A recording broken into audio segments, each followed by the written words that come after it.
سکتے نہیں، دو جہاں کی نعمتیں ہیں ان کے خالی ہاتھ میں۔ بلا تاخیر وہ عظیم گفتگو کی لائبریری، خطیب ذی صلاحیت، مفکر اسلام، فصیح البیان، طلیق اللسان، نبیر صدر الشریعہ، خلیفہ تاج الشریعہ، قاضی شہر ممبئی و ضلع تھانے، مولانا مفتی محمود اختر القادری صاحب تشریف لاتے ہیں۔ آئیے ہم اور آپ ہمارے خطیب کا استقبال کریں۔ نعرہ تکبیر، نعرہ رسالت، نعرہ غوثیہ، خواجہ کا ہندوستان، ذکر شہدائے کربلا، علماء اہل سنت، فیضان حضور تاج الشریعہ۔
السلام علیکم ورحمۃ اللہ وبرکاتہ۔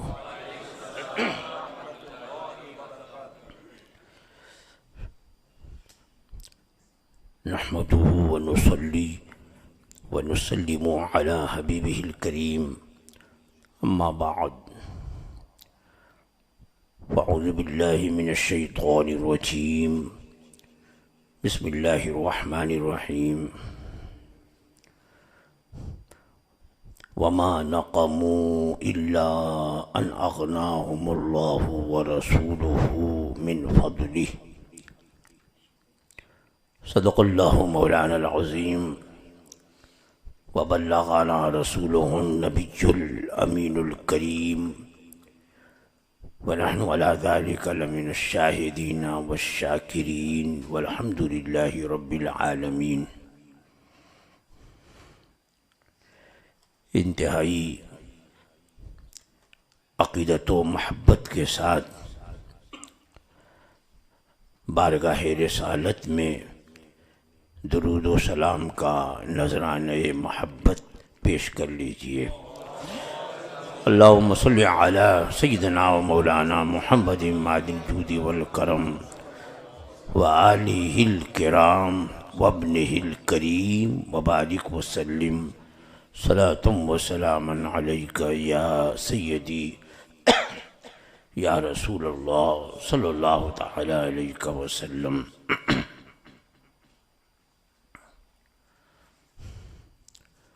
گیارہ روزہ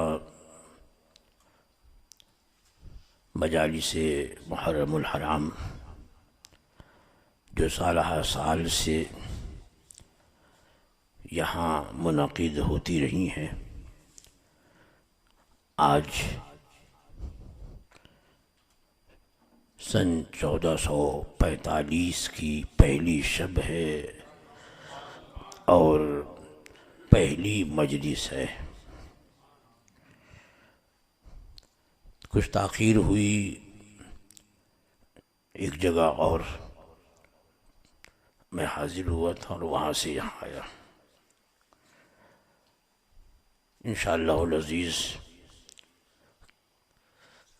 کل سے وقت مقررہ پر تقریر کا آغاز ہوگا۔ آپ نے سماعت فرمایا کہ آج مجھے جو عنوان دیا گیا ہے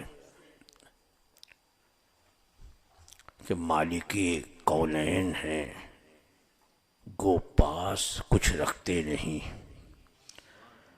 دو جہاں کی نعمتیں ہیں ان کے خالی ہاتھ میں۔ سبحان اللہ۔ بے شک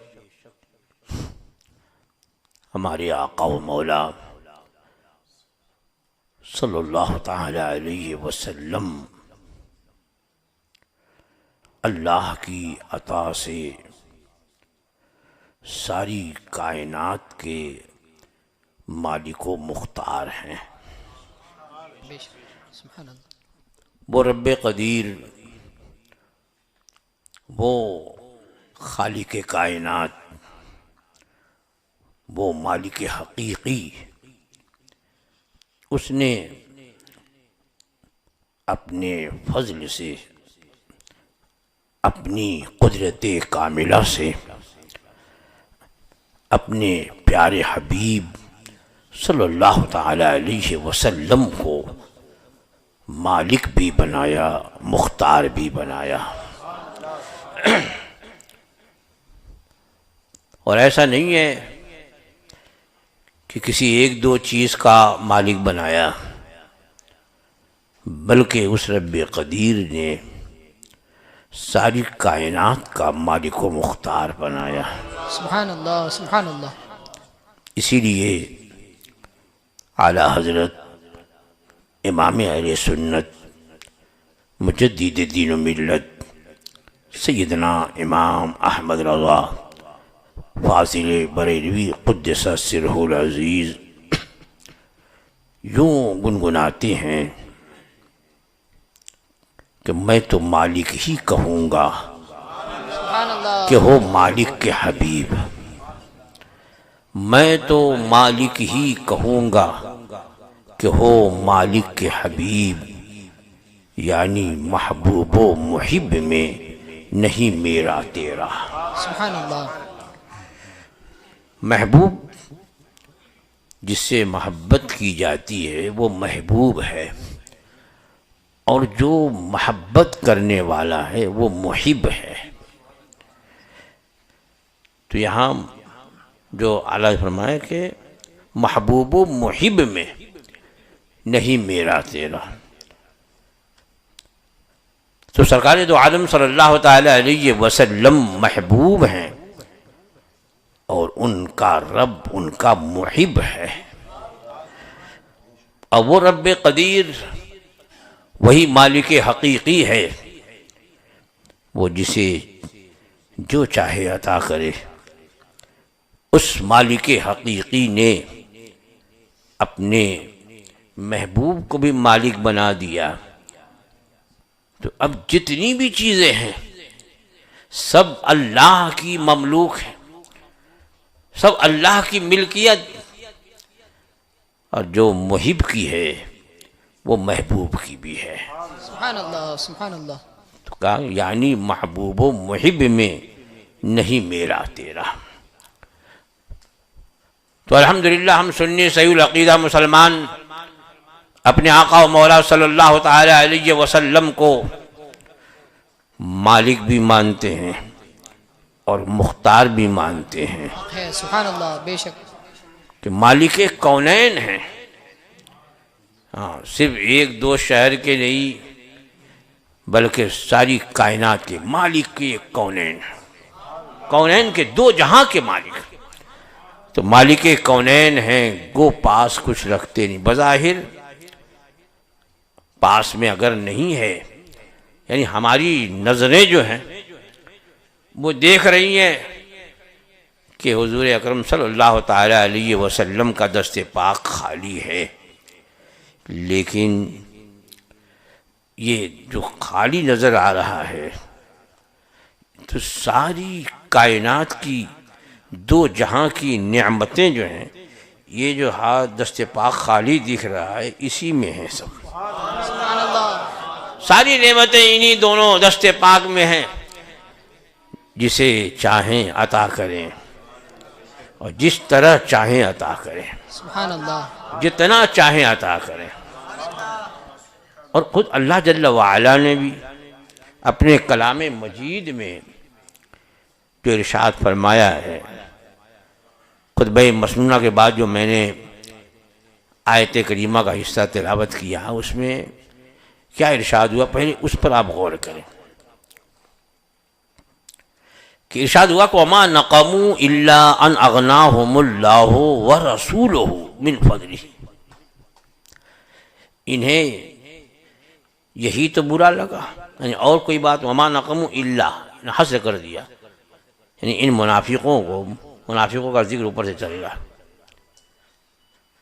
تو انہیں کیا برا لگا؟ انہوں نے سوچا ہوگا کہ بھئی ہم دکھاوے کے لیے مسلمان ہو جائیں گے، مسلمان تو کچھ دنوں میں کمزور ہو جائیں گے، مل جائیں گے، لیکن یہاں حال یہ کہ دن بدن مسلمان جو ہے وہ ترقی کرتا جا رہا ہے، تو اب انہیں برا لگنے لگا۔ تو اللہ جل وعلا فرماتا ہے وَمَا نَقَمُوا إِلَّا أَنْ أَغْنَاهُمُ اللَّهُ وَرَسُولُهُ، انہیں یہی برا لگا، اور کوئی بات بری نہیں لگی۔ کیا بری لگی؟ کہ إِلَّا أَنْ أَغْنَاهُمُ اللَّهُ وَرَسُولُهُ، اس پہ آپ غور کریے، کیونکہ اغنا یغنی اغناءً کا معنی ہوتا ہے غنی کر دینا، مالدار بنا دینا، دولت مند بنا دینا، تو یہ اغنا ہے۔ اور کیا فرمایا؟ الا ان اغناہم اللہ، اسی پہ بس نہیں ہے، کلام مجید میں ارشاد ہوا الا ان اغناہم اللہ ورسولہ من فضلہ، مسلمانوں کو اللہ اور اللہ کے رسول نے دولت مند بنا دیا۔ سبحان اللہ، سبحان اللہ، یہ اللہ جل وعلا کا فرمان ہے، یہ قرآن مجید ہے۔ اگر کوئی حدیث پیش کرتے تو ہو سکتا ہے کہ کوئی کہتا ہے وہ ضعیف ہے، ضعیف ہے، وہ ضعیف کر دیتے، موضوع بول دیتے، حالانکہ صحیح لفظ بولنا بھی نہیں آتا، لیکن تنقید ضرور کریں گے۔ سب لفظ ضعیف ہے، لیکن ان سے پوچھ لو بھائی کہ ضعیف حدیث کا کیا مطلب ہے، تو وہ نہیں بتاتے، لیکن بس سن لیا ہے، تو یہ حدیث نہیں ہے، یہ تو کلام الہی ہے، اس میں جو شک کرے وہ ایمان سے نکل جائے۔ تو کلام الہی کیا ہے کہ الا ان اغناہم اللہ ورسولہ من فضلہ، کہ اللہ اور اللہ کے رسول نے ایمان والوں کو دولت مند بنا دیا اپنے فضل سے۔ سبحان اللہ۔ تو اب دیکھیے، جو بنائے گا تو ظاہر بات ہے کہ جو دولت دے گا تو اس کے پاس دولت ہوگی تو ہی تو دے گا، تو اللہ نے اپنے محبوب کو دینے کا اختیار دیا۔ سبحان اللہ، سبحان اللہ۔ محبوب جسے چاہو جو چاہو دو، اگر صرف الا ان اغناہم اللہ ہوتا تو اللہ بے شک دینے والا، وہ مالک حقیقی، لیکن یہاں اس رب قدیر نے اپنے محبوب کے اختیار کو اس طرح ذکر فرمایا کہ الا ان اغناہم اللہ ورسولہ، اللہ اور اللہ کے رسول نے ایمان والوں کو اپنے فضل سے دولت مند بنا دیا، مالدار بنا دیا۔ تو اب ہم بولتے ہیں کہ اللہ کے رسول کا فضل ہے، تو کوئی لوگ کہتے ہیں شرک بول دیا، صرف بولو اللہ کا فضل ہے۔ نہیں، اللہ جل وعلا دینے والا اور میرے آقا صلی اللہ تعالی علیہ وسلم دلانے والا۔ سبحان اللہ، سبحان اللہ۔ اس رب قدیر نے اس مالدار بنانے کی نسبت اپنی طرف تو فرمائی کو مالک حقیقی، یا اپنے محبوب کی طرف بھی فرمائی۔ کیا؟ الا ان اغناہم اللہ ورسولہ، واو ہے بیچ میں، تو اللہ اور اللہ کے رسول نے مالدار بنا دیا۔ اور یہی اہل سنت و جماعت کا عقیدہ ہے کہ ہمارے آقا مولا صلی اللہ تعالی علیہ وسلم کو ان کے رب نے ایسا مالک بنایا، ایسا مالک بنایا کہ جسے چاہیں جب چاہیں جو چاہیں عطا فرماتے۔ سبحان اللہ، سبحان اللہ۔ دنیا چاہے تو دے دے، جنت چاہے تو دے دے۔ ہمارا یہ بھی عقیدہ ہے اہل سنت و جماعت جسے آج مسلک اعلیٰ حضرت کے ماننے والے کہتے ہیں، یہی عقیدہ ہے کہ اللہ تعالیٰ نے اپنے محبوب کو ایسا مالک، ایسا مختار بنایا کہ وہ جسے چاہیں جنت عطا فرما دے، جسے چاہیں جنت عطا فرما دے۔ اسی لیے تو حضور تاج الشریعہ علیہ رحمت و رضوان یوں گنگناتے ہیں، آپ نے کیا فرمایا؟ جہاں بانی عطا کر دیں، بھری جنت ہبا کر دیں۔ سبحان اللہ۔ جہاں بانی اس کا مطلب سمجھتے ہیں؟ جہاں بانی مطلب بادشاہت، ہاں جہاں بانی ساری دنیا کی بادشاہت۔ کیا فرماتے ہیں تاج الشریعہ کہ جہاں بانی عطا کر دیں، بھری جنت ہبا کر دیں، اور نبی مختار کل ہیں، جس کو جو چاہیں عطا کر دیں۔ سبحان اللہ، سبحان اللہ۔ وہ مختار کل ہیں، جسے جو چاہیں عطا کر دیں، میرے آقا صلی اللہ تعالی علیہ وسلم۔ تو جنت ہبا کر دیں، بھری جنت ہبا کر دیں، یہ فرمایا۔ تو آپ نے ایسا نہیں ہے کہ مبالغہ کیا، مبالغہ جو ہے کبھی کبھی کہیں کوئی مبالغہ کر دیتا ہے، حقیقت نہیں ہوتی لیکن بڑھا چڑھا کے، لیکن یہاں کہاں کوئی بڑھائے گا؟ جتنا بولیں گے اس سے میرے آقا سے وہاں۔ سبحان اللہ، سبحان اللہ۔ تو بھری جنت ہبا کر دیں، جنت دینا میرے آقا صلی اللہ تعالی علیہ وسلم کے اختیار میں ہے۔ اب اس سلسلے میں میں ایک حدیث پاک پیش کرتا ہوں، آپ لوگ ذہن میں رکھیے گا کہ صحابہ کرام رضوان اللہ تعالی علیہ مجمعین کا بھی یہی عقیدہ تھا کہ سرکار جسے چاہیں جنت عطا کر دیں۔ حق ہے، بے شک۔ یہ دیکھیے طبرانی کی معجم اوسط کی روایت، اور راوی کون ہے؟ مولائے کائنات علی مرتضیٰ شیر خدا فرماتے ہیں کہ حضور کی بارگاہ میں ایک عرابی آئے۔ عرابی کہتے ہیں دیہات کے رہنے والوں کو، دیہات کے، اب ظاہر بات ہے جو لوگ دیہات میں ہوتے ہیں، اس زمانے کا دیہات، آج کل کے دیہات میں جو ہیں وہ بہت دور رہتے ہیں تہذیب سے، تمدن سے، آداب محفل سے، تو اس زمانے کے دیہاتی کا کیا حال ہوگا؟ تو فرماتے ہیں کہ ایک عرابی حضور کی بارگاہ میں آئے، اور حضور انہوں نے کہا کہ حضور میں آپ سے کچھ سوال کرنا چاہتا ہوں۔ مولا کائنات علی مرتضیٰ فرماتے ہیں کہ ہمارے آقا و مولا صلی اللہ تعالی علیہ وسلم کی یہ عادت کریمہ تھی کہ اگر آپ سے کوئی مانگتا اور آپ اسے اسی وقت دینا چاہیں تو نعم فرماتے تھے، ہاں۔ کوئی کہے کہ حضور میں سوال کر رہا ہوں، تو حضور کیا فرماتے ہیں؟ نعم، ہاں ٹھیک ملا۔ اور اگر اس وقت نہ دینا چاہیں کسی حکمت کی وجہ سے، کسی مصلحت کی وجہ سے، تو لا نہیں کہتے تھے، یعنی نہیں کہتے تھے بلکہ سکوت فرماتے، خاموش رہتے۔ تو عرابی آئے گا کہ حضور میں آپ سے کچھ مانگنا چاہتا ہوں، سرکار نے کوئی جواب نہیں دیا، تب تو ہے عرابی دیا، تو حضور نے سکوت فرمایا۔ پھر حضور میں کچھ سوال کرنا چاہتا ہوں، پھر میرے آقا نے کوئی جواب نہیں دیا، اب تو خاموش ہو جاتے، لیکن نہیں، وہ دیہات کے رہنے والے۔ تیسری بار پھر عرض کی حضور میں کچھ سوال کرنا چاہتا ہوں۔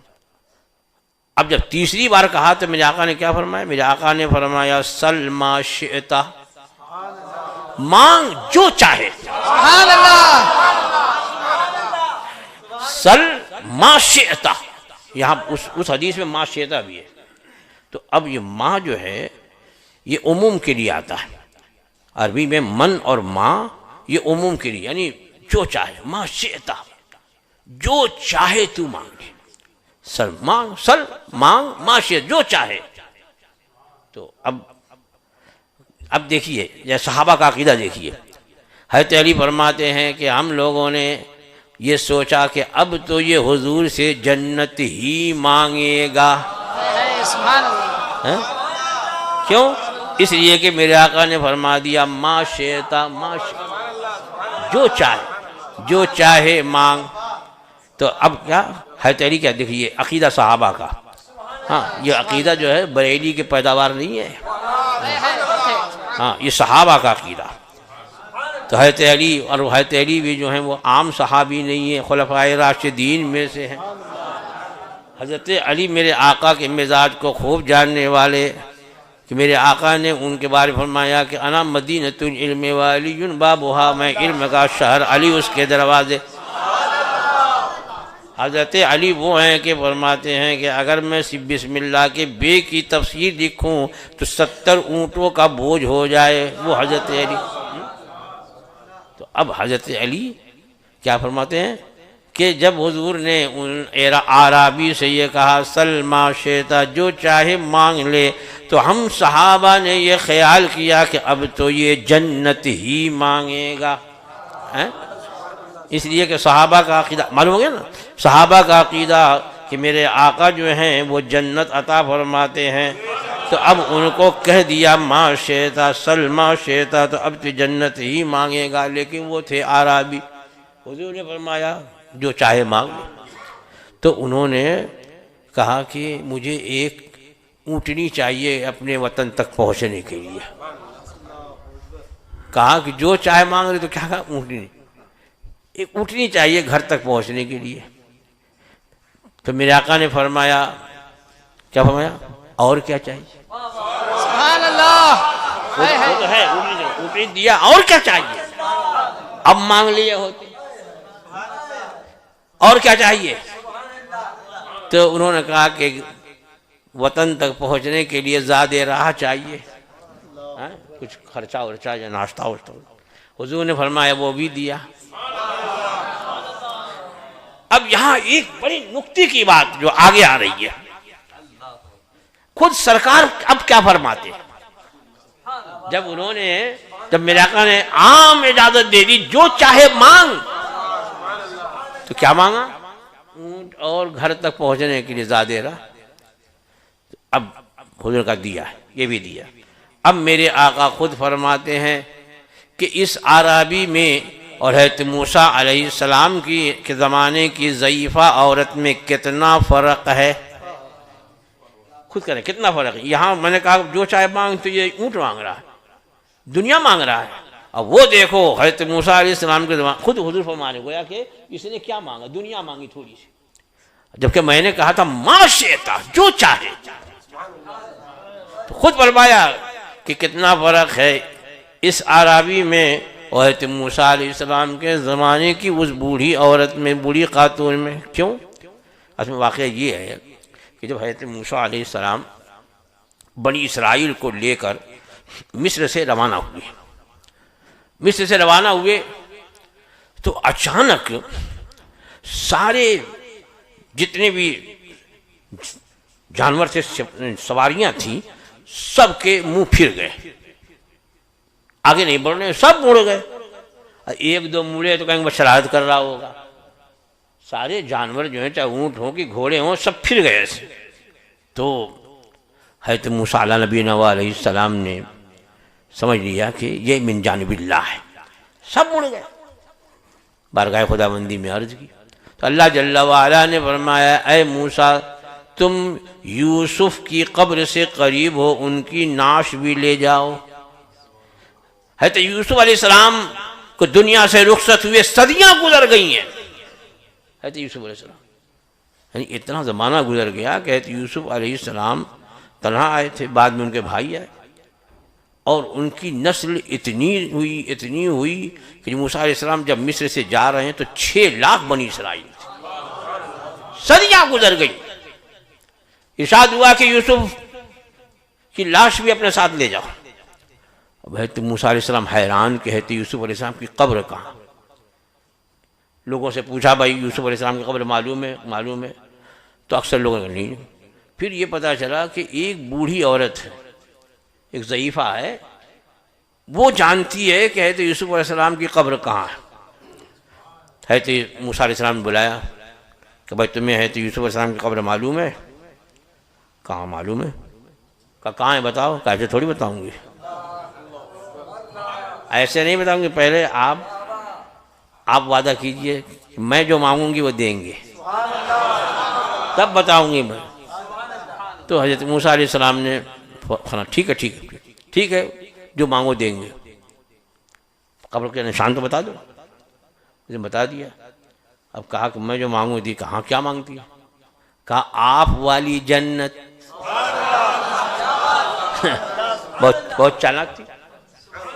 کہا حضرت آپ والی جنت چاہیے. کہا ارے حضرت موسیٰ علیہ السلام یہ نہیں کہا کہ کیا کفر وقتی ہے، شرک کرتی ہے، جنت اللہ سے مانگ، مجھ سے کیا مانگتی؟ یہ نہیں کہا، بلکہ فرمایا جنت لے لے. میری والی جنت کیا؟ جنت لے.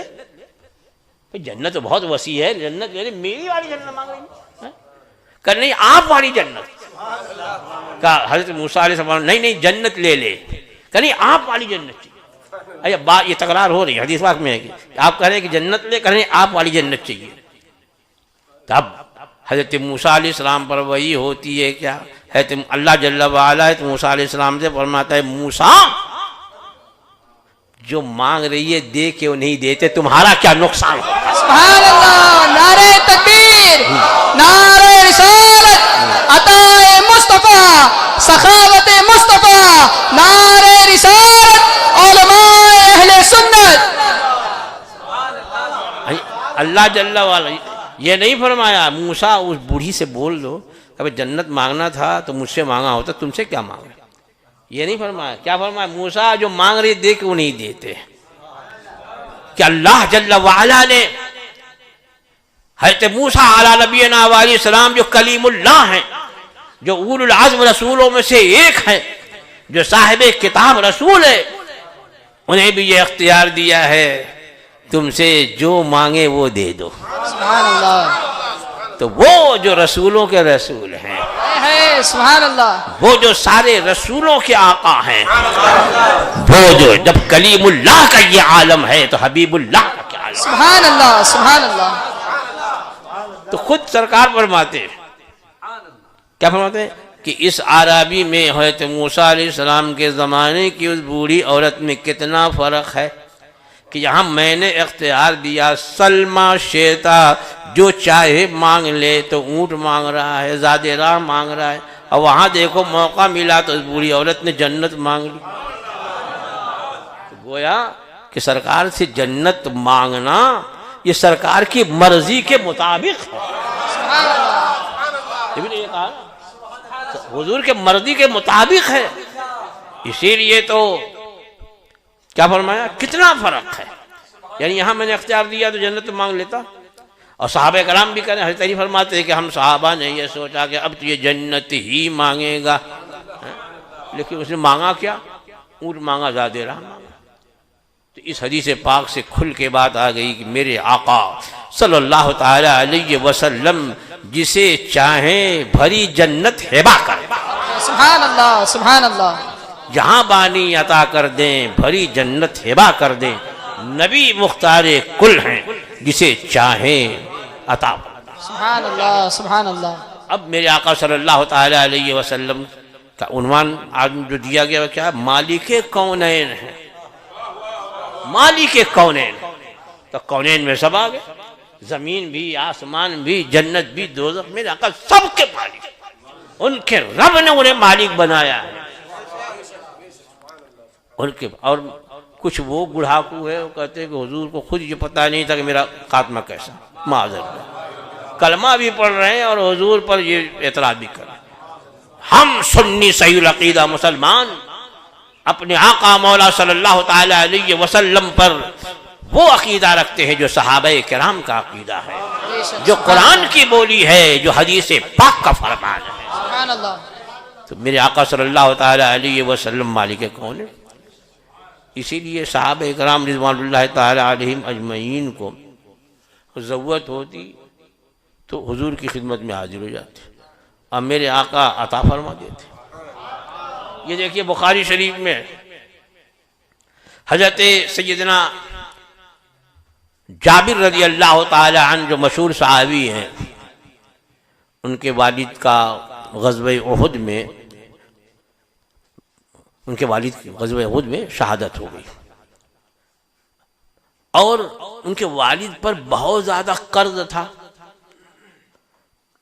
اور وارثین بھی تھے، حضرت جابر بھی ہیں، ان کی اور بہنیں بھی ہیں، اور ایک یا دو باغ کھجور کا چھوڑا تھا. جب کھجور توڑی گئی تو جن لوگوں کو پتہ چلا کہ آج کھجور آج توڑی جا رہی ہے جابر کے باغ کی، تو ان جن کا قرض تھا وہ آ کے باغ میں ہر طرف سے گھیر لیا جابر کو، کہا پہلے ہمارا قرض دو۔ ابھی کہہ رہے بھائی ہماری بہنیں بھی ہیں، ان کی پروری بھی ہے، تھوڑا کرم کر کے۔ نہیں اب سوچ رہے کہ پھر کون سال بھر انتظار کرے گا، پتہ نہیں اس کو بھی نمبر آتا کہ نہیں آتا، ہر ایک چاہ رہا ہے کہ آج ہی مل جائے۔ تو اب کھجور توڑی گئی، ڈھیری لگا دی گئی۔ حضرت جابر رضی اللہ تعالیٰ عنہ سرکار کی بارگاہ میں حاضر ہوئے، حاضر ہوئے، عرض کی حضور میرے والد جو غزوہ احد میں شہید ہو گئے، ان پر بہت زیادہ قرض تھا، اور انہوں نے ایک یا دو باغ کے بارے میں فرمایا کہ ان کے میراث میں چھوڑا ہے، ترکے میں 2 باغ، اگر ان باغوں کی پیداوار سے قرض خواہوں کا قرض دوں تو سالہ سال گزر جائے قرض ادا نہیں ہو، اتنا قرض، تھوڑی سی کھجور پیدا ہو رہی ہے، 1-2 کو ملے گا پھر ختم، پھر 1-2 کو ملے گا پھر ختم۔ تو عرض کی کہ حضور آپ میرے باغ میں تشریف لے چلیں تاکہ آپ کو دیکھ کر قرض خواہ جو ہے مجھ پر کچھ نرمی کرے۔ تو ٹھیک، سرکار تشریف لائے۔ اب دیکھا وہ قرض خواہ جو ہے گھیرے ہوئے ہیں، حضور کو دیکھ کر کے ان کو اور قبضہ خاطر دیکھو حضور کو لائے ہیں سفارش کے لیے کہ مت مانگو۔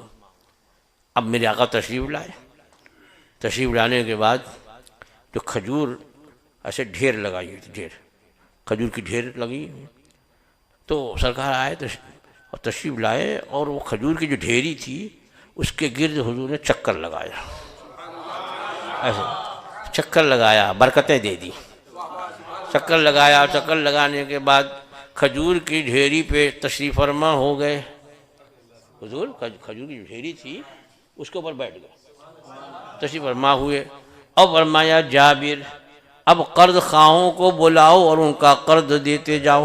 سبحان اللہ سبحان اللہ۔ اب قرض خواہ آتے جا رہے ہیں، ناپ ناپ کے کھجور دیتے جا رہے ہیں، ایک کا ادا ہوا، دوسرا آیا، اس کا ادا ہوا، تیسرا آیا، اس کا ادا ہوا، چوتھا آیا، آتے جا رہے ہیں، دیتے جا رہے ہیں، آتے جا رہے ہیں، دیتے جا رہے ہیں، یہاں تک کہ آخری قرض خواہ کا بھی قرض ادا ہو گیا۔ سبحان اللہ سبحان اللہ۔ اور سرکار اسی کھجور کے ڈھیری پہ جلوہ فرما ہے۔ جب حضرت جابر نے عرض کی حضور سب کا قرض ہو گیا، سب کا قرض ہو گیا، تو اب میرے آقا ڈھیری سے نیچے تشریف لائے، تو حضرت جابر فرماتے ہیں کہ میں فیصلہ نہ کر سکا کہ پہلے زیادہ تھی کہ اب زیادہ ہے۔ سبحان اللہ، نعرہ رسالت، نعرہ رسالت، عطا مصطفیٰ، سخاوت مصطفیٰ، عظمت مصطفیٰ۔ اسی لیے تو اعلیٰ حضرت فرماتے ہیں، کیا فرماتے ہیں کہ میرے کریم سے گر سبحان اللہ قطرہ کسی نے مانگا۔ انہوں نے یہی تو کہا تھا حضور باغ میں تشریف لے تاکہ یہ لوگ جو ہے کچھ نرمی کریں، اب میرے آقا آئے تو سب قرض ہی دلا دیا۔ کیا فرمایا کہ میرے کریم سے گر قطرہ کسی نے مانگا، ارے دریا بہا دیے ہیں، در بے بہا دیے ہیں۔ سبحان اللہ سبحان اللہ۔ مانگنے والا تھوڑا مانگتا ہے، حضور دیتے جا رہے، دیتے جا رہے۔ یہ ہے مالک کونین، جو جس شان سے میرے آقا جو مانگنے والے کو دیتے جا رہے ہیں، کون ہے جو دے گا؟ کون دے سکتا ہے؟ وہی دے گا جسے اللہ جل وعلا نے مالک بھی بنایا ہے، مختار بھی بنایا ہے۔ سبحان اللہ سبحان اللہ۔ اور مالک کونین ہے، کونین زمین و آسمان سب کے مالک، سب کے مالک۔ اسی لیے جب مکے والے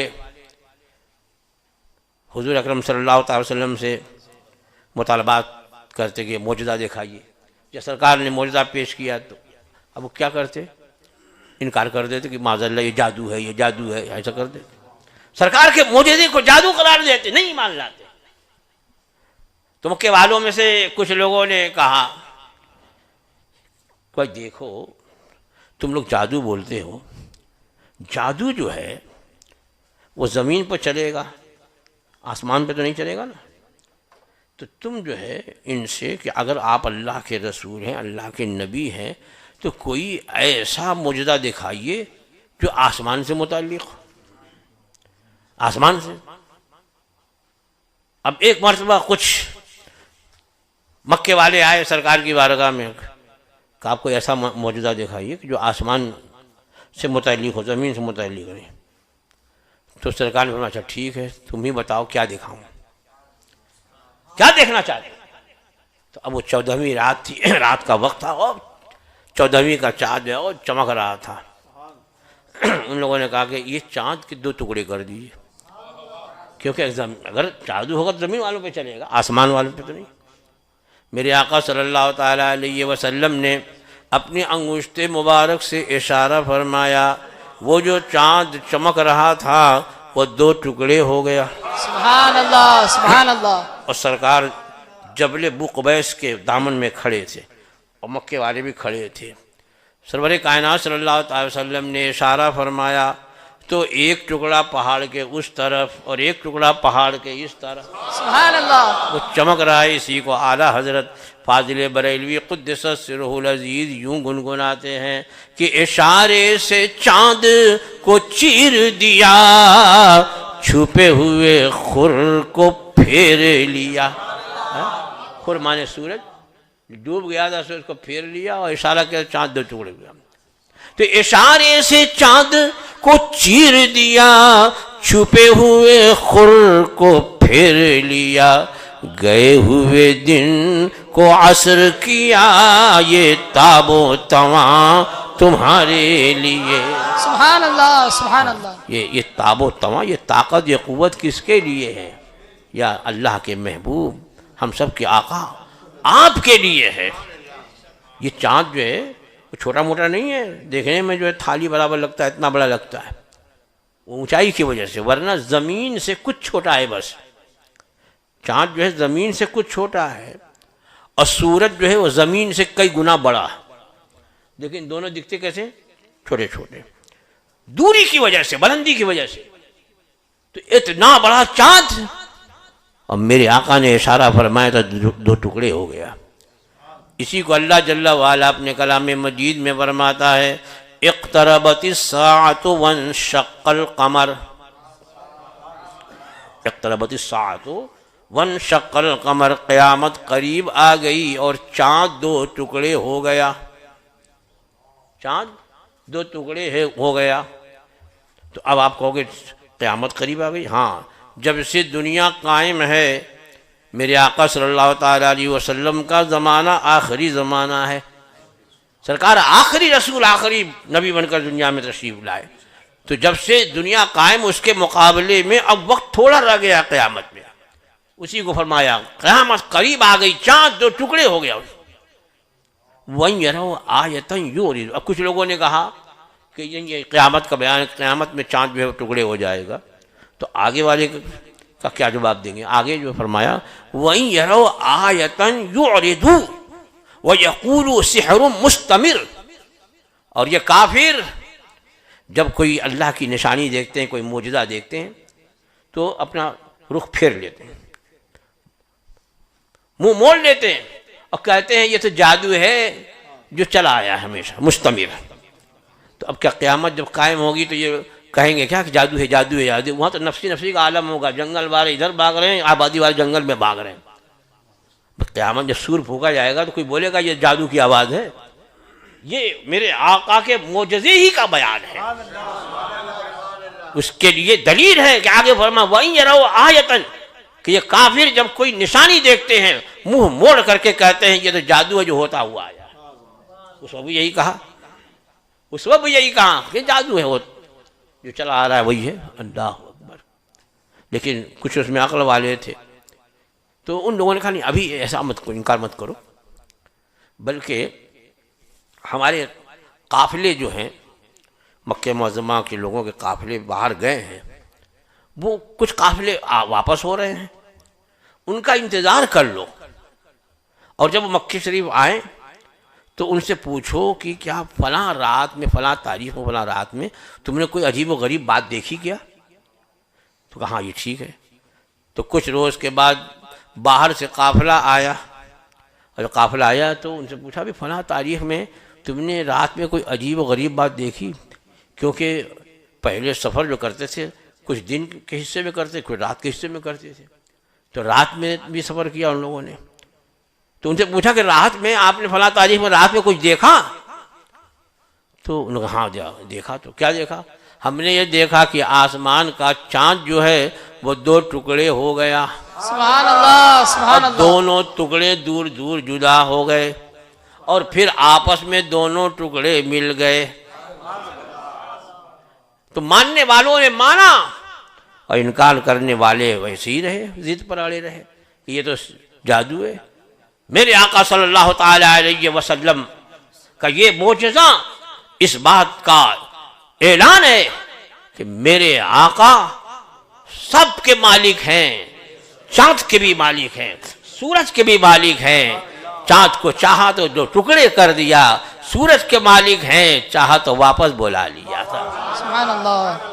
تو اشارے سے چاند کو چیر دیا، چھپے ہوئے خور کو پھیر لیا، گئے ہوئے دن کو عصر کیا، یہ تاب و تواں تمہارے لیے. سبحان اللہ سبحان اللہ. میرے آقا صلی اللہ تعالی علیہ وسلم مالک کونین ہیں، جسے جب چاہیں جو چاہیں عطا فرما دے. لیکن بظاہر کیا دست پاک خالی ہے، لیکن چاہتے ہیں تو عطا کر دیتے. وقت ہو گیا، نہیں تو اس کی بھی تفصیل ذکر کر دیتا، انشاءاللہ پھر گفتگو ہوگی.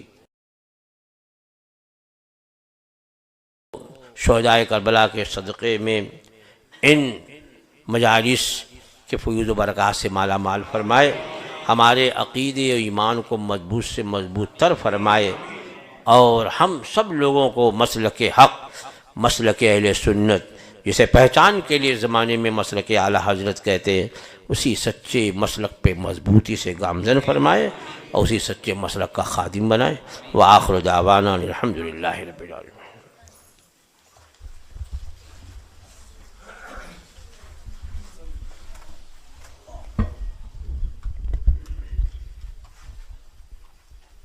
مصطفیٰ جان رحمت پہ لاکھوں سلام، شمع بز میں ہدایت پہ لاکھوں سلام.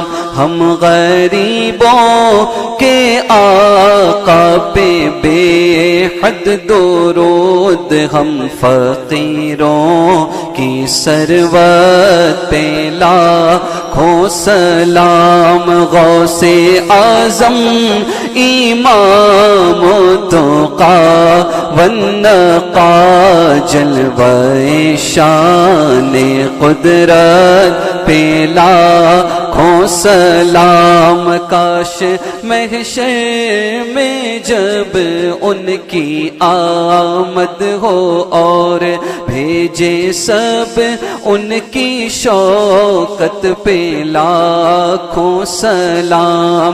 مجھ سے خدمت کے قدسی کہے ہاں رضا، مجھ سے خدمت کے قدسی کہے ہاں رضا.